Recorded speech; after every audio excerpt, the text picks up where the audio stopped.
और अब बात आजादी के अमृत महोत्सव की। आजादी की 75वीं वर्षगांठ पर पूरा देश आजादी का अमृत महोत्सव मना रहा है। इसे देखते हुए सूचना एवं प्रसारण मंत्रालय ने स्वतंत्रता आंदोलन से जुड़े विभिन्न पहलुओं, विशिष्ट व्यक्तियों और वर्तमान में राष्ट्र निर्माण के लिए किए जा रहे कार्यों को जन जन तक पहुंचाने के लिए 23 अगस्त से 29 अगस्त तक विशेष आइकॉनिक सप्ताह मनाने का फैसला लिया है। सूचना एवं प्रसारण मंत्री अनुराग ठाकुर ने ट्वीट किया है कि मंत्रालय इसके लिए पूरी तरह से तैयार है।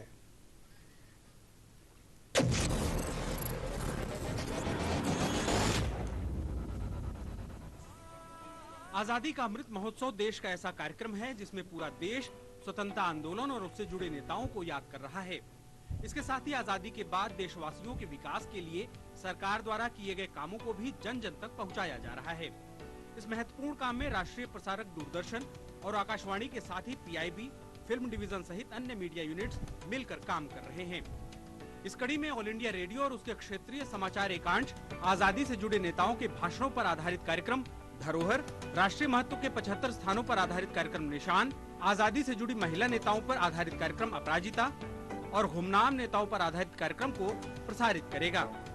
ऑल इंडिया रेडियो अपने सभी बुलेटिन में आजादी के महत्व के दिवसों पर 5 मिनट का कैप्सूल प्रोग्राम चलाएगा।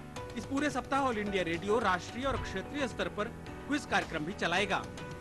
दूरदर्शन पूरे सप्ताह स्वाधीनता आंदोलन से जुड़े 5 वृत्त चित्र प्रसारित करेगा। आरएनयू द्वारा क्षेत्रीय स्वाधीनता सेनानियों पर आधारित वृत्त चित्र का भी प्रसारण किया जाएगा।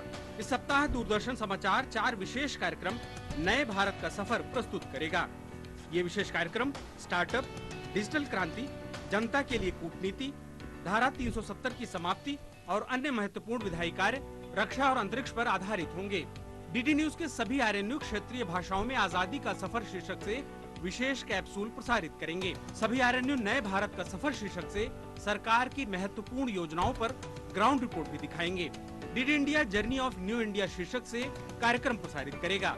डीडी इंडिया डिप्लोमेसी, प्रवासियों, सिनेमा और संयुक्त राष्ट्र सुरक्षा परिषद में भारत की अध्यक्षता को देखते हुए भारत की विश्व बिरादरी में पहुंच पर भी विशेष कार्यक्रम करेगा।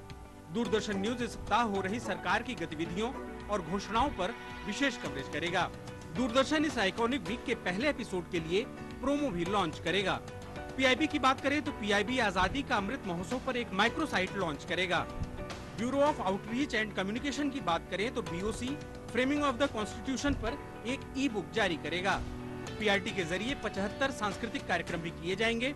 इसमें आजादी से जुड़े गुमनाम नेताओं पर विशेष ध्यान दिया जाएगा। इसके साथ ही विभिन्न क्षेत्रों में भारत की उपलब्धि, कोविड-19 वैक्सीनेशन पर जागरूकता और टोक्यो ओलंपिक में भारत की उपलब्धि पर भी जोर दिया जाएगा। संगीत और नाट्य कलाकार नुक्कड़ नाटक, मैजिक शो, पपेट शो, लोकगीतों के जरिए लोगों के बीच आजादी का अमृत महोत्सव के संदेश को जन जन तक पहुंचाएंगे।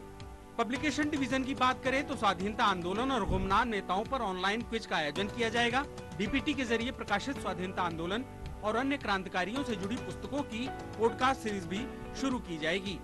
फिल्म डिवीजन की बात करें तो एनएफडीसी की वेबसाइट पर लाइव वर्चुअल फिल्म पोस्टर प्रदर्शनी शुरू की जाएगी। एनएफडीसी के ओटीटी प्लेटफॉर्म पर फिल्म फेस्टिवल शुरू किया जाएगा। Film division online film festival का आयोजन करेगा। इसके साथ ही फिल्म मेकिंग में तकनीकी उन्नति पर इंडिया एट 75 विषय पर वेबिनार भी आयोजित किया जाएगा। सोशल मीडिया अन्य मीडिया यूनिट से सामंजस्य करके विभिन्न कार्यक्रमों को सोशल मीडिया पर प्रकाशित करेगा। अजय विक्रम सिंह की रिपोर्ट, डीडी न्यूज।